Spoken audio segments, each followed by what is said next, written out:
Thank you.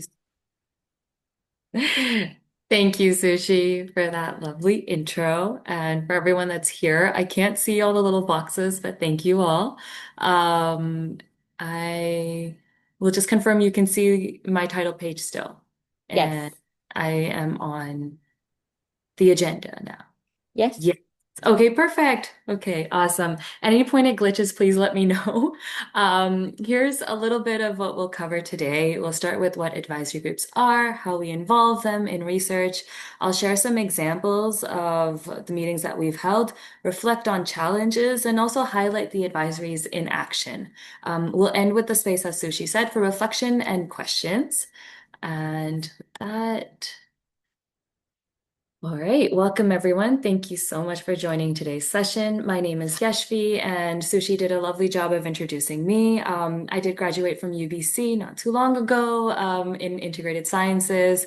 What kind of fueled or shaped my degree was understanding how we are healthy and naturally and then just how different aspects of life, the social determinants of health that affect us and change different parts of who we are and how we experience our lives. So that's where I brought together global health and physiology. And here at SARAVYC, I am the research coordinator. SARAVYC stands for Stigma and Resilience Among Vulnerable Youth Center here at UBC. SARAVYC is located on the unceded territory of the Coast Salish peoples, including the Musqueam, Squamish, and Tsleil-Waututh nations. As an immigrant, I'm fortunate to live on these beautiful lands and do the work that I do with SARAVYC and in the community. At SARAVYC, we study how stigma, discrimination, violence, and trauma affect youth health and work to identify what supports resilience. One of our guiding principles is community partnership. We don't just research on youth and families, we seek to do research with them, ensuring interventions are contextually and culturally grounded. In this talk, I'll take up on my work with the different advisory groups from sports teams to migrant youth to gender diverse youth to show how we build, sustain, and reflect with community advisors. All right. So, what is an advisory group? An advisory group is made up of community members, youth, parents, professionals, and other stakeholders who bring their lived experiences, perspectives, and cultural knowledge into the research process. They are partners, not just consultants, and their role includes guiding researchers on what questions to ask and how to ask them, ensuring relevance so that research reflects real life experience and providing accountability so that the work is ethical, inclusive, and respectful. Advisory groups help us see beyond theory. They identify gaps, highlight priorities, and point out potential issues that researchers alone might miss. In essence, they're co-creators. I'll be using this word a lot. So they are co-creators, helping to shape research from the very beginning. Now, how we work with advisories. At SARAVYC, our process always starts with recruiting diverse voices, making sure all communities are truly at the table. Advisory members bring us so much, and in return, we focus on creating safe and inclusive spaces. Sometimes that means flexible meeting times, food, or translation, but always respect. We build trust by being transparent, following up, and showing that their feedback really matters. Most importantly, advisory members aren't just reacting to our ideas, they're co-creators. They help shape the direction of the research, and in return, we share back results in accessible ways and create opportunities for leadership, advocacy, and connection. This partnership model is at the heart of how we work with advisories. Now, one of the most critical parts of working with advisory groups is bridging the gap between research language and community language. When we meet with advisory members, especially youth, parents, or community partners, we're often presenting findings filled with terms like prevalence, correlations, confidence intervals, or longitudinal data. But our goal isn't just to inform, it's to create an understanding. So that means translating these findings into stories, examples, or visuals that connect with people's real lives. For example, Instead of saying there's a declining trend in contraceptive use among migrant youth, we might say fewer young people are choosing birth control pills now compared to 5 years ago. What might be influencing that? This allows community members to interpret the question and the data in ways that we may not have anticipated. They may connect trends to cultural norms, stigma, or access barriers we can't see in the numbers. Now, when we talk about advisory work at SARAVYC, it's not just about checking a box. It's about intentionally engaging a wide range of voices to make research and programs meaningful and relevant. Over the years, we've activated multiple advisory groups, each bringing unique perspectives and experiences. We've worked with sports players from provincial teams across BC to tackle racism, sexism, and homophobia in recreational sports. Their feedback directly shaped an intervention. With migrant youth, we explored trends in multiple topics, some of which were mental health, technology, and physical health. This helped us understand data beyond what is statistically significant to what is actually significant. Also, we had South Asian youth provide insights on cultural nuances in adolescent health, ensuring that our research is sensitive to context and tradition. We also engage racialized migrant and newcomer parents, understanding how they navigate raising youth in Canada and how we can support culturally sensitive education for their kids and further develop materials for them. Gender diverse youth helped us create a national survey, reviewed the data, and create a report. In another project, they identified gaps in health education programs and co-created a more inclusive curriculum. And we didn't just stop at families. We even recruited professionals who work directly with youth, gaining expert insights into the cultural hardships and barriers that these young people face. Across all these across all these groups, our goal has always been intentional, diverse engagement. We didn't just wait for people to come to us, we went out, adapted our approach, and created spaces where everyone could contribute meaningfully. Advisory members aren't just sharing feedback, they are partners and co-creators. Now, continuing on this topic, I wanted to share specific examples from our groups. When talking about declining trends in contraceptive youth, one youth in an advisory meeting described the process of accessing birth control pills as scary. This is one of the most powerful examples of how advisory groups truly shape our understanding of the data and how we respond to it in our research. This group was made up of migrant youth, young people with lived experiences navigating healthcare, education, and cultural expectations in Canada. When we presented preliminary data showing declines in contraceptive use, they immediately contextualized these findings in ways that numbers alone couldn't. They spoke about the fear of stigma, family pressures, and misinformation, how social media often fuels negative narratives about birth control, and how fear sometimes outweighs the risk of pregnancy itself. They also pointed out systemic barriers, long wait times, difficulty accessing doctors, and how even the act of asking for a prescription could expose them to the stigma within their families or communities. Importantly, they weren't just highlighting problems, they offered solutions. This group suggested that schools and online spaces are critical places to share factual and culturally sensitive information. Some even proposed partnering with community or faith leaders to normalize these conversations. What stood out to me most was their discussion about sex education timing, how some migrant youth completely miss the curriculum when arriving in Canada after these lessons are delivered. This has huge implications for equitable access to knowledge. These insights that directly informed how we interpreted and presented our findings, they were ultimately reflected in our published article. And a lot of the data and findings that I'm sharing today can be found on our website. So as I continue, I want to turn to another key advisory. This gender diverse youth advisory group that we activated for the CTYHS, the Canadian Trans Youth Health Survey, a national survey. This group is a model for what I believe that community engaged research should strive for, especially at a national scale. For CTYHS, we didn't just consult this group once. We were advised by them at every stage. First, before launching the survey, to help us refine questions, ensure language was respectful and clear, and make sure that topics we were measuring matched what really mattered to them. Second, after collecting the data, to review preliminary trends and hear how they interpret the results. They often see patterns we might have missed and misinterpreted. And finally, before disseminating results, to guide how we present findings, reports, infographics, and media releases, so that messaging is accurate but also respectful, accessible, and resonant to communities.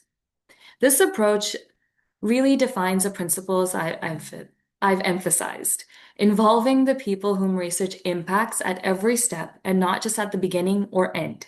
Now, why does this matter? Because, well, if we consult only at one point, we risk misalignment, perhaps asking questions that don't match with lived realities, misreading data, or producing materials that don't actually connect with communities. But by involving the advisory members continuously, we anchor that research in experience and ensure that the right audience are reached in the right way. In my work, this deep consultation has really helped us identify the gaps, of course, with regards to question wording that might alienate or misclassify participants. Also, interpret trends, as I mentioned, with the community context, with regards to stigma, discrimination, identity. And of course, decide which visuals, language, and formats will make findings most useful for youth and community partners.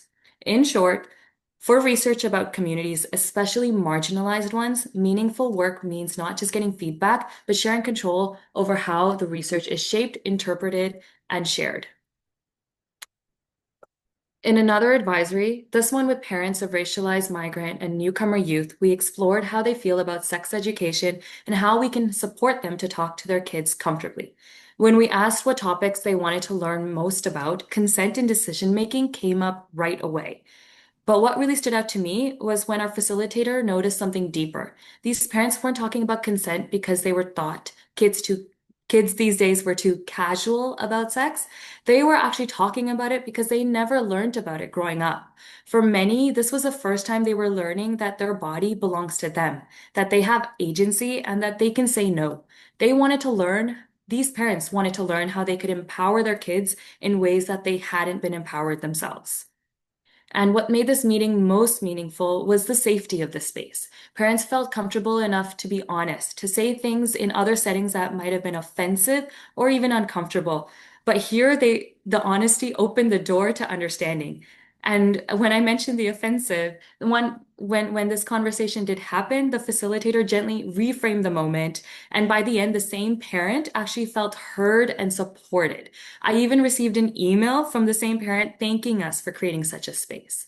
So for me, this experience really shows how advisory meetings are not just about gathering input, they're about creating transformation. And when people are given the space to learn, unlearn, and share safely, the impact goes far beyond the project itself.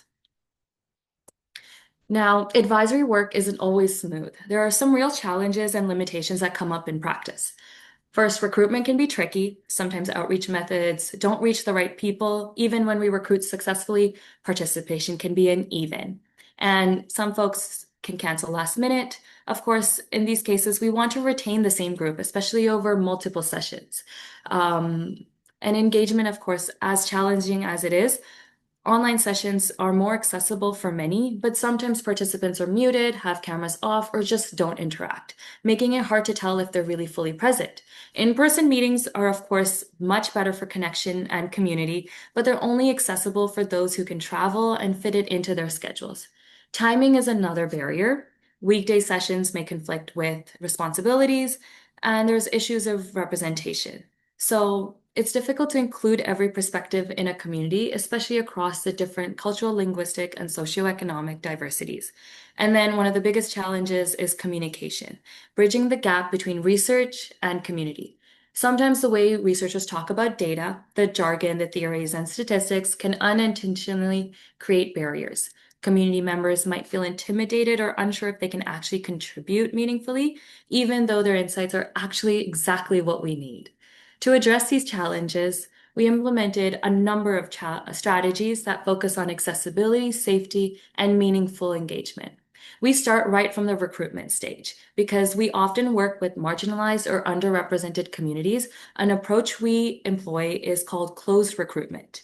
This means that instead of broadly advertising everywhere, we connect directly with trusted community spaces. For example, a newcomer organization that supports immigrant youth or a nonprofit that supports gender diverse young people. This helps make sure that we reach the right audiences safely and respectfully in environments where people already feel a sense of belonging. It's not about the exclusivity, it's about safety, trust, and the relevance. We also start with our sessions, keeping them small and focused, using icebreakers and check-ins, and making sure everyone feels comfortable speaking up or chatting in the text or texting in the chat. Scheduling is flexible. We also try to offer evening and weekend meetings when needed, so it's easier for people to participate. We also balance online and in-person sessions for those who can't travel, so they still have access, while others can benefit from the connection that comes from being in the same room.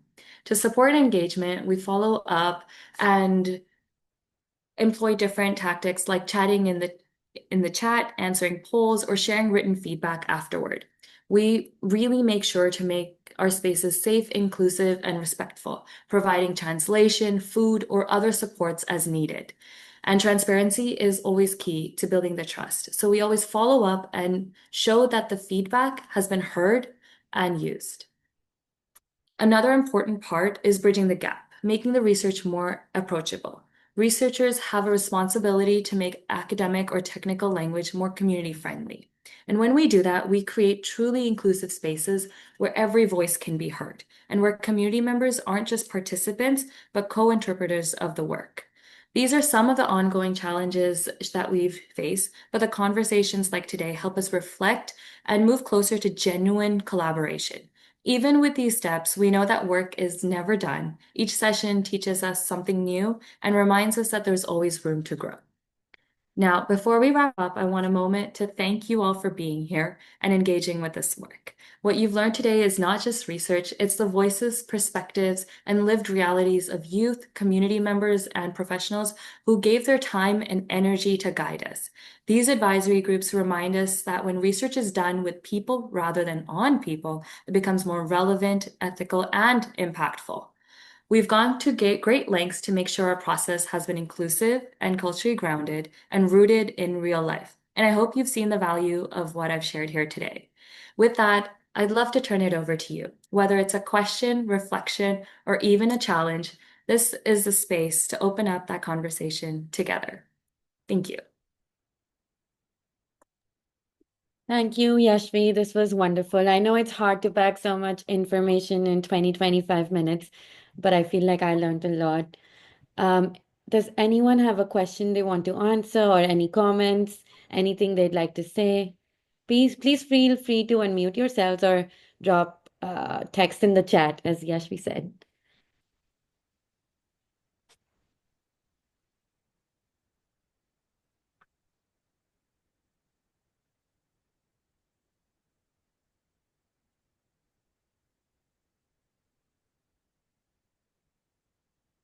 I guess it was pretty easy to understand and follow. Yashvi, there's Um, anything else? Sorry, go ahead, I can Monica. ask a question. Yashvi, I just wanted to know more about, maybe you can talk a bit about your recruitment processes for advisories. I would love to hear more about that. Yeah, absolutely. Something that I kind of touched on and I may have breezed through a little quickly was the closed recruitment. Now, this is something that we do often. We do have sometimes where we'll post things online. We have a wonderful Instagram. Sushi here handles our communications really well, and we do our best to be out in the community. But when I use the word closed recruitment, we do want to be in communities where the folks that we want to engage are already. So that idea of trust and belonging is already there. And we're connecting with community organizations or school groups or university clubs. where youth, parents, and members of the community are already there, have these conversations going. So it's not like we're coming in, into another space, but rather just activating the space further and connecting with our research. And with closed recruitment, we do a lot with emails and phones, but actually we'll be doing a lot more of going out into the community and being at different fairs or different events where community members are. I hope that helped answer with regards to the recruitment process. Um, and if I could just keep going further, I guess just having that connection ourselves with community groups has been really great. And just knowing that these conversations, these are normal, regular conversations that I, myself, or team members, friends would have, but bringing them to the place where we're connecting it to the research really makes it go a lot further. Thank you, Yashvi.